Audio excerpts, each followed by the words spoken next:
Sir Keir Starmer has held talks with Xi Jinping in Beijing, the first British Prime Minister to do so since 2018. Following the meeting with Xi, Starmer says the UK-China alliance is in a good place. It was a real strengthening of the relationship, and that's in the national interest because, of course, there are huge opportunities here in China. It's the second biggest economy in the world, and that's why we've got such a big business delegation. Well, here to talk us through how it's all gone down is Sky News contributor Adrian Hayes. Adrian, welcome. Donald Trump has reportedly blasted Starmer's Beijing visit, branding the China reset as very dangerous. What do you make of that?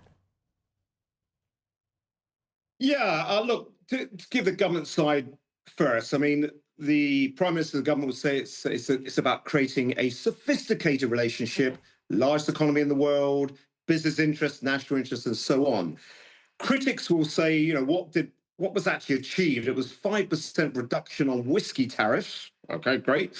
It was a visa-free travel for tourists and business interests, and a cooperation and intelligence sharing to stop engine spare parts getting to the illegal channel migrant smugglers. So some would say it didn't achieve that much. And of course, they all use burner phones on the visit as well. So there's been the word kowtowing has been used quite a lot.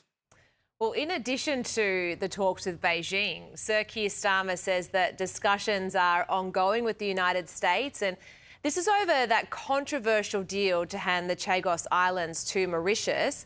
And there are now significant concerns that the US could withdraw support for the agreement, with President Trump attacking the plan and doing what he does and taking to Truth Social. And he did say that the UK giving away extremely important land is an act of great stupidity and is another in a very long line of national security reasons why Greenland has to be acquired. Adrian, can you just explain to our viewers what this all means? Yeah, look, I wish could have an hour to speak about this, because I followed this for very many decades. The Chagos Islands were ceded to Britain in 1814, and what the British government did disgracefully in the late 60s was forcibly remove 10,000 Chagosians, some to Mauritius, some to Seychelles, some to the UK, and have unilaterally, really on the basis of a very vested interest-driven United Nations court judgment, decided to hand back these islands to Mauritius, which never had any part of the islands.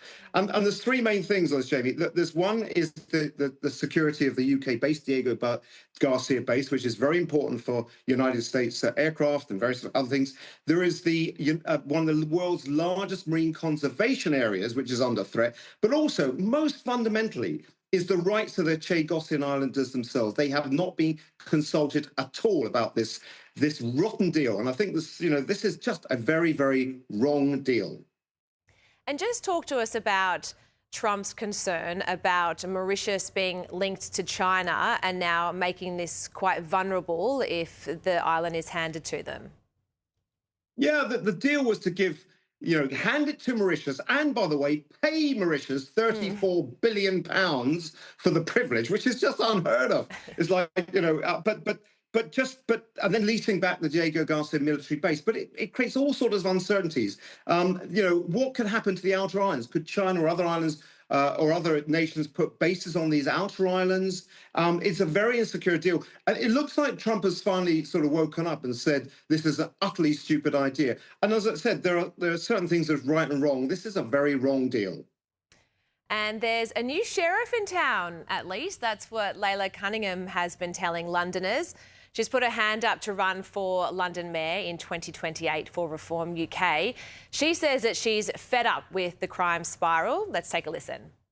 If I'm mayor, there will be visible policing. There will be a zero-tolerance approach, because even if you shoplift a £20 piece of steak, that's corrosive to the community. There will be consequences. You know what there'll be? There'll be a new sheriff in town. It looks like she means business, Adrian. What's the response been? Yeah, look, I think a lot of people won't know of her, but I do. She's a very powerful orator. She can debate anyone. I've seen some strong politicians meekly sort of under her sort of a tirade of facts. And I think that the fact is that London, and a lot of Australians are even leaving London. It's become a crime-ridden city. You've got a mayor who is absolutely useless, who's more concerned with gender ideology and racism on anything, and climate change and net zero policies than policing our streets and making it a safe city. So she's got a good chance. And I think most people in the UK would really do hope that at least Sadiq Khan gets booted into touch, and we get someone who's going to put Londoners and the country first. And what do you make about the Tory defections over to Reform UK? We obviously get some headlines here, but what's the narrative like over in the UK about this? Yeah, they get some high-profile figures: Robert Jenrick, former Justice Secretary, and many other cabinet ministers coming over. There is there is a steady trickle from Conservative to Reform. Now, the critics will say that this is clearing out the dead wood from the Conservatives. The issue is the Conservative Party is really has long drifted to sort of the more progressive left, the Liberal Democrat side. So I think there's going to be more and more coming. It depends whether the leader of the Conservative Party, Kemi Badenoch, can really, she speaks a good word, but it's just whether the whole system in the party is very endemic with this sort of centrist rule of a centrist view of the world. Yeah, it's fascinating to watch it, I must say. I will leave it there, Adrian. Thank you so much for joining me this evening.